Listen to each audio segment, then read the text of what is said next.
Bismillahirrahmanirrahim. Assalamualaikum warahmatullahi wabarakatuh. Alhamdulillah, selamat pagi semuanya. Semoga kita dalam keadaan sehat ya. Yang mana pada kesempatan kali ini kita akan membahas terkait sejarah perkembangan usul fikih ya. Sebelum kita mulai, marilah kita awali dengan membaca basmalah. Bismillahirrahmanirrahim. Ya, sejarah perkembangan usul fikih. Ini merupakan lanjutan dari materi kita sebelumnya ya, yang mana pada masa Rasulullah SAW usul fikih ini dirasa belum diperlukan. Karena apa? Segala hukum yang diambil atau segala hukum yang ada itu diambil dari hukum Rasulullah ya, berdasarkan pada wahyu dan istihad fitrinya. Jadi hukum yang ditentukan dengan masalah yang ada di masyarakat itu Rasulullah SAW sendiri yang menentukan seperti itu. Jadi usul fikih itu dirasa belum diperlukan, cukup dengan nas ya, wahyu itu sendiri dengan istihad fitrinya Rasul SAW. Mengapa demikian? Karena salah satunya yaitu belum meluasnya permasalahan ya, ataupun masyarakat itu sendiri. Jadi masih sedikit kaum pengikut Rasul. Jadi masalah pun masih sedikit, belum meluas seperti itu. Pada masa sahabat ini dimulai dari munculnya kejadian yang bervariasi ya, yang mana macam-macam di sini hal baru juga mulai bermunculan ya. Pada zaman Rasul itu nggak pernah muncul, tapi pada masa sahabat ini mulai muncul, sehingga para sahabat ini mulai beristinbat seperti itu dengan bekal penguasaan bahasa Arab dan pengetahuan serta pengalaman dari Rasulullah seperti itu. Jadi mereka beristinbat itu berdasarkan pada keahliannya dalam bahasa Arab dan pengalaman mereka hidup dengan Rasul pada zaman Rasul itu sendiri seperti itu. Jadi digabungkan antara keahlian mereka dengan bahasa Arabnya dan pengalaman mereka hidup dengan Rasulullah SAW seperti itu. Jadi pengetahuan mereka tentang pengalaman kehidupannya ketika ikut pada zaman Nabi atau Rasulullah SAW itu sendiri. Jadi pengetahuan asbabun nusul, asbabul wurud, serta pengetahuan tentang maqasid syariah ini udah mulai tumbuh seperti itu, mulai diistinbatkan oleh para sahabat ya. Walaupun istinbat ini belum tersusun secara sistematis seperti itu. Jadi mereka hanya ketika ada masalah mereka mulai beristinbat seperti itu, dan berdasarkan pada pengetahuan serta bahasa Arab mereka ya, keahliannya mereka itu sendiri seperti itu. Pada masa tabi'in, tabi'at, dan imam mazhab sebenarnya, yang mana meluasnya daerah kekuasaan ya, beda pada zaman Rasul ya, zaman sahabat ini belum terlalu luas seperti itu. Semakin juga banyak persoalan, karena semakin meluas daerah kekuasaan pastinya semakin banyak penduduk, semakin banyak masyarakat, tentu banyak pula persoalan yang bermunculan seperti itu. Tidak hanya itu ya, jadi sudah daerahnya meluas, persoalan ini semakin banyak, nambah dari tabi'in, tabiat serta imam mazhab itu sendiri mengalami perbedaan pendapat dan sering berdebat tentang hukum itu sendiri seperti itu. Jadi karena ini mereka mulai menyusun kaidah-kaidah terkait tujuan dan dasar dari sebuah hukum itu sendiri seperti itu ya. Banyaknya penduduk Arab yang masuk Islam ya, ini sangat berpengaruh pada golongan kita seperti itu. Jadi mereka mulai meracuni golongan-golongan masyarakat Islam itu dengan bahasa mereka, bahasa Arab seperti itu. Jadi ini menuntut para tabi'in, tabi'at serta imam mazhab untuk menyusun kaidah yang kebahasannya itu bisa diterima oleh kaum masyarakat dan kaum Arab atau non Muslim itu sendiri, atau kaum non maksudnya kaum Islam sama kaum Arab yang baru masuk ke Islam itu sendiri seperti itu. Jadi mereka mulai menyusun kaidah ini ya, kebahasaan lughawi ini supaya dapat diterima orang Arab dan dapat diterima oleh orang yang sudah dari lahir itu masuk Islam seperti itu. Karena apa? Nanti kalau kalau nggak begitu nanti malah bubar seperti ya. Jadi kaidahnya itu malah ikut dengan kaidah orang Arab seperti bahasa mereka, karena bahasa Arab dengan bahasa orang Arab itu beda ya, seperti itu.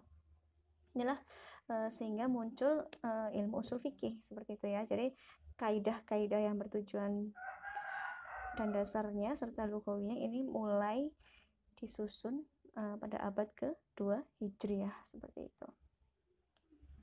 Aliran-aliran dalam usul fikih. Aliran apa saja yang ada dalam usul fikih ya?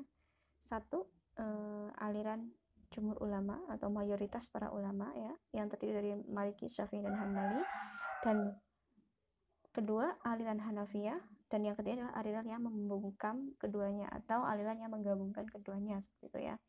Jadi ada 3 golongan aliran dalam usul fikih. Kalau tokoh utama dalam kaum jumhur ulama ini yang terdiri dari para tokoh ilmu kalam ya, Qadir Abdul Jabbar, Imam Juwaini dan Imam Al-Ghazali seperti itu. Ya, aliran jumhur ulama atau dalam usul fikih ini ya dikenal dengan aliran Syafi'iyah dan mutakalimin. Dikenal dengan sebutan jumhur ulama ini karena mereka merupakan aliran yang dianut oleh mayoritas ulama seperti Maliki, Syafi'i dan Hambaliyah ya, terutama dalam penulisan usul fikih. Dalam hal penulisannya ini dianut oleh Maliki, Syafi'i dan Hambali. Disebut aliran Syafi'iyah karena orang yang paling pertama mewujudkan penulisan hukum atau tentang usul fikih ini sendiri adalah Imam Syafi'i ya. Karenanya disebut dengan aliran Syafi'iyah. Kemudian mengapa dikenal dengan aliran mutakalimin? Karena pakar di bidang ini setelah Imam Syafi'i adalah golongan-golongan para ahli ilmu kalam tadi ya, yang udah ibu sebutkan di depan seperti itu.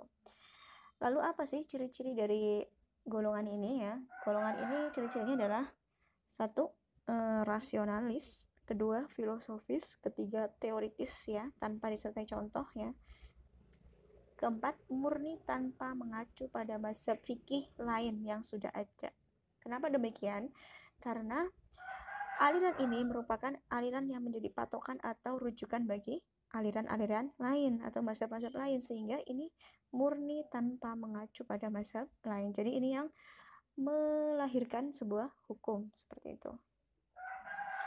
Karya-karya pada masa ini ya, seperti Al-Amid ya, karya Qadi Abdul Jabbar Al-Mu'tazili ini pada tahun 415 Hijriah ya. Ada lagi juga Al-Mu'tamad fi Usul Al-Fiqh karya Abu Husain Al-Bashri Al-Mu'tazili pada tahun 436 Hijriah. Al-Burhan fi Usul Al-Fiqh ya, karya Imam Al-Kharamain ya, pada tahun 478 Hijriah. Ada lagi juga Al-Mustashraf fi ilm Al-Usul ya, karya Abu Hamid Al-Ghazali pada tahun 505 Hijriah. Ada lagi Al-Mahsul fi ilm Al-Usul ya, karya Al-Fahrrazi ya, yang merupakan ringkasan dari 4 buku sebelumnya. Jadi 4 buku atau 4 kitab yang di atas ini diringkas oleh Fakhrur Razi. Ini merupakan ringkasan dari karya-karya sebelumnya seperti itu. Lalu pada kalian fuqaha atau Hanafiyah ya. Kenapa ini disebut dengan aliran fuqaha? Karena aliran ini dalam penulisannya itu diwarnai dengan contoh fikih. Beda sama tadi aliran mayoritas, mereka tanpa menggunakan contoh seperti itu. Ini juga dalam rumusannya, aliran ini juga berpedoman pada pendapat-pendapat fikih Abu Hanifah dan pendapat-pendapat para muridnya disertai contoh-contoh. Jadi pendapat Abu Hanifah dan pendapat para muridnya. Jadi selain berdasarkan pada pendapatnya, Abu Hanifah juga berdasar pada pendapat-pendapat para muridnya yang disertai dengan contoh-contoh. Kitab-kitab standar pada aliran ini seperti halnya Ta'ziz al-Nazar ya, yang ditulis oleh Abu Zaid al-Dabusi pada tahun 430 Hijriah. Lalu ada Al-Usul al-Basdawi ya, karya Ali ibnu Muhammad al-Basdawi ya, tahun 483 Hijriah.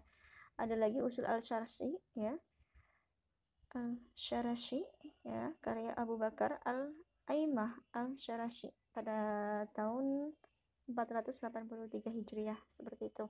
Ini termasuk karya-karya standar daripada aliran fuqaha. Lalu aliran yang menggabungkan antara aliran mayoritas dan fuqaha ya, jadi ini menggabungkan antara keduanya, antara mayoritas dan fuqaha, antara jumhur ulama dan Hanafiyah, seperti itu. Kitab-kitab pada zaman ini ya, diantaranya adalah Bad'i al-Nizam ya. Ini merupakan karya Ahmad bin Ali ya, al-Sa'ati pada tahun 694 Hijriah. Ali usul fikih dari kalangan Hanafiyah yang menggabungkan usul al-Basdawi dari kalangan Hanafiyah dan al-Ihkam ya, al-usul fi usul al-Kahkam dari aliran Syafi'iyah. Jadi Ali al-Syati ini adalah golongan dari kalangan Hanafiyah, tapi dia menggabungkan tulisan dari golongan Hanafiyah dengan tulisannya dari aliran golongan Syafi'iyah, seperti itu. Yang kedua tentang buku Jamu al-Jawami ya. Ini merupakan karya Al-Sibki ya, ahli usul fikih dari kalangan Syafi'iyah. Terus ada buku Al-Tahrir karya Al-Kamal Ibnu Al-Humam ya, ahli usul fikih dari kalangan Hanafiyah juga. Al-Mutawafaqat ya, Al-Muwafaqat fi Usul Al-Syari'iyah Syariah ya, karya Abu Ishaq Al-Shatibi, yang mana buku ini disebut dengan buku perkembangan terakhir dari usul fikih. Dan masih banyak karya-karya lain, kalian nanti bisa cek di referensi ini ya, kalian bisa cek di buku Usul Fikih 1 karya Rusdaya Basri, terus Usul Fikih edisi pertama ya oleh Profesor Haji Dr. Haji Satria Effendi M.Zain MA. Ilmu Usul Fikih cetakan pertama oleh Profesor Abdul Wahab Halaf, kalian juga bisa cek di situ. Nanti kurang lebihnya terkait yang belum jelas kalian bisa tanyakan langsung, bisa via WhatsApp atau via YouTube juga bisa sekalian ya, atau via Siska juga kalian bisa. Yang penting jika ada yang belum jelas kalian bisa langsung tanyakan saja, seperti itu. Terima kasih dari saya, kurang lebihnya mohon maaf. Walafu minkum. Wassalamualaikum warahmatullahi wabarakatuh. Subhanakallahumma wa bihamdika asyhadu an la ilaha illa anta astaghfiruka wa atubu ilaik.